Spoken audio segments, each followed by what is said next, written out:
ایک شخص مجھے ایک دن کہنے لگا آپ علماء دیوبند ہیں, آپ کو درود شریف سے محبت نہیں ہے؟ میں نے کہا جی ہے. تو پھر آپ اذان سے پہلے درود پاک کیوں نہیں پڑھتے؟ میں نے کہا حضور علیہ السلام نے جب اذان سکھائی تھی تو جس صحابی نے اذان دے کر امت کو سمجھایا ہے اس مشہور صحابی کا نام کیا ہے؟ حضرت بلال رضی اللہ. حضرت بلال کی حدیث کتابوں میں لکھی ہوئی ہے, وہاں دیکھ لیں. اگر درود پاک یہ والا ساتھ لکھا ہوا ہے تو اذان بلالی میں ہے تو میں کہتا ہوں, اگر نہیں ہے تو پھر مجھے مجبور تو نہ کرو نا. کہتے ہیں وہاں اذان بلالی میں تو نہیں ہے. حضور کی مسجد میں آج تک اذان بلالی آ رہی ہے نا, کعبۃ اللہ شریف, وہاں تو نہیں ہے. تو میں نے کہا نہیں ہے تو پھر میں کیوں کہوں ساتھ؟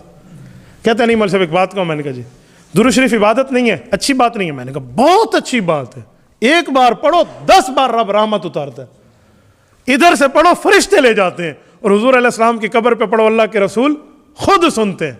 بہت بڑی عبادت ہے. کون کہتا ہے عبادت نہیں ہے؟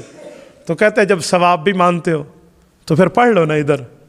میں نے کہا بیٹا عبادت ہے, ثواب ہے, نیکی ہے, اچھا ہے, بھلائی ہے, بہتر ہے, لیکن اس جگہ ضروری نہیں ہے. کہیں بھی پڑھ لیں گے. کہتے نہیں پڑھ لینا چاہیے, حرج کیا ہے؟ میں نے کہا اچھا ایک بات پوچھوں؟ کہتے جی ہاں. صبح کی نماز میں کتنے سجدے ہیں فرضوں میں؟ کتنے ہیں؟ گنو چاہ کوئی حساب لو بھی, بہت زیادہ. صبح کے فرضوں میں کتنے سجدے ہیں؟ ویسے آپس ہی پڑھی ہو سی تو وال تو پتہ ہو سی نا, ہی نہ تو آپ کو مولوی کو پتہ ہی کو نہیں. وہ ایک بندہ آئی نا مفتی محمود رحمۃ اللہ علیہ دور صوبہ سرحد وزیر اعلیٰ تھے نا حضرت مفتی محمود رحمۃ اللہ. تو مفتی صاحب نے فرمایا ہر دفتر کا افسر نماز پڑھائے گا. تو ظہر کی نماز افسروں کو پڑھانی پڑتی. ایک افسر نے اب ایک دن ظہر کی نماز میں اللہ اکبر کیا اور تلاوت اونچی اونچی شروع کر دی اور 2 رکعتیں پڑھائی اور سلام پھیر دیا. تو مقتدیوں نے کہا افسر صاحب 4 رکعتیں اور آہستہ ہے. میں نے کہا جا 10 سال سے مولوی کے پیچھے میں جمعے دن پڑھتا ہوں, امام تو اونچی اونچی پڑھتا ہے. وہ پڑھتا صرف جمعہ آئی, وہ صرف سے جمعہ پڑھتا تھا, تو پڑھتا نہیں تو کیا پتہ ہے. تو میں تو وہ ڈر گیا وہ رولا تو نہیں کتنے.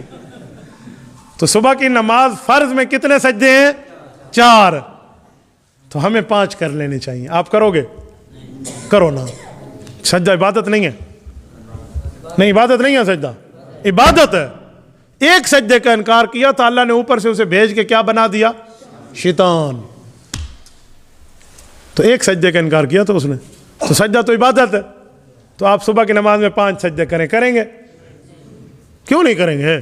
کیا حرج ہے؟ آپ کہیں گے سجدہ نیکی ہے, عبادت ہے, اچھائی ہے, بھلائی ہے, بہتر ہے, لیکن اس جگہ نہیں کریں گے کہ ہمارے نبی پاک کا حکم نہیں ہے.